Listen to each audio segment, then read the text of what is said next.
1, 2, 3, mainkan. Teman-teman cendekiawan, saat ini kalian sedang menyaksikan Ala Indi Berbicara.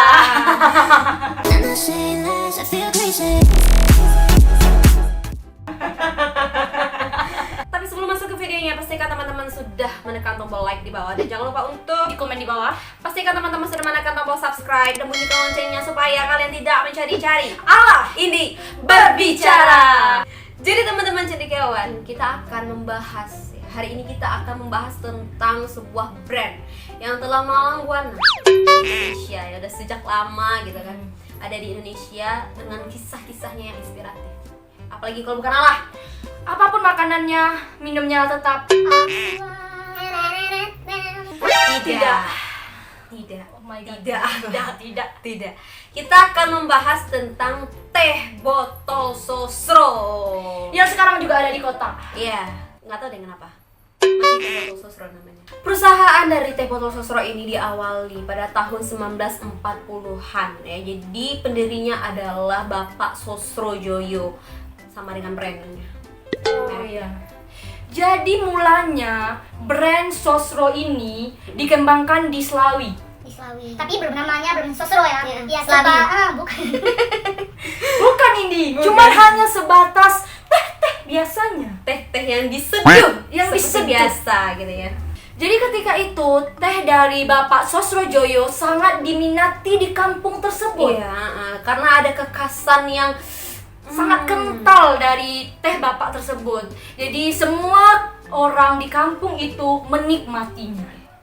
Reka adegan. Surut. Bagaimana rasanya? Enak sekali. Teh ini sangat recommended. Teh ini sangat bersahaja. Bukan begitu, temanku? Teh ini haruslah dibawa ke kota, temanku. Tapi temanku, kamu masih mengadunya, belum meminumnya. Dari aromanya saja sudah bersahaja, temanku.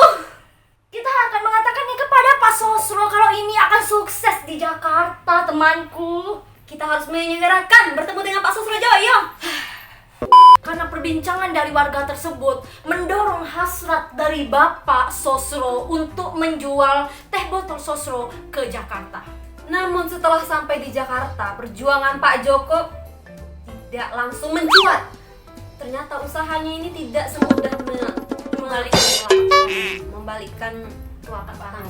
Akhirnya teh dari Bapak Sosro dijual di Jakarta, Iya. di sebuah pasar.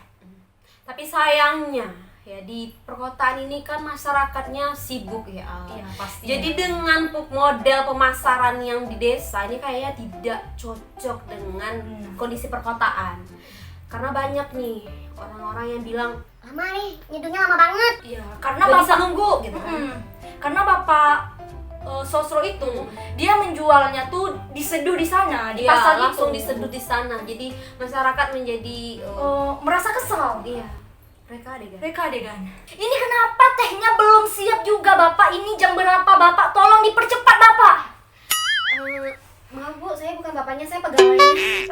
Ya, sorry, Bu. Sorry, Bu. Iya. Ini kemana, Bapak Sosro? Ini saya udah disuruh di sini ditunggu katanya, tapi belum siap juga ini tehnya. Tapi Ibu sudah ngambil nomor antrian tadi Bu. Oh my God, saya tidak lihat dibeli di sini. Harus dipakai nomor antrian.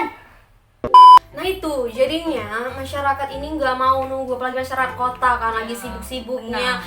Proses penyeduhan yang lama itu nggak deh. Kayaknya pemasaran ini gagal total. Pada suatu hari, Pak Sosro ini mendapatkan sebuah hidayah, mendapatkan ide yang cemerlang untuk Ada lampu di sini, aku mikirnya kayak gitu. Ada lampu karena jadinya cemerlang.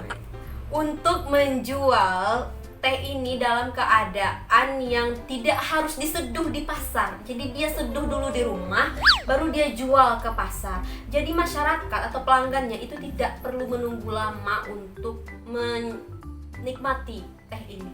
Secara ide ini sangat brilian ya, menurut Brilian Allah. dengan kondisi yang ada saat itu. Iya. Tapi sayang sekali pada saat itu jalan masih berupa bebatuan kerikil. Iya. Yang sangat tumpuk-tumpuk, gede batunya besar-besar ya.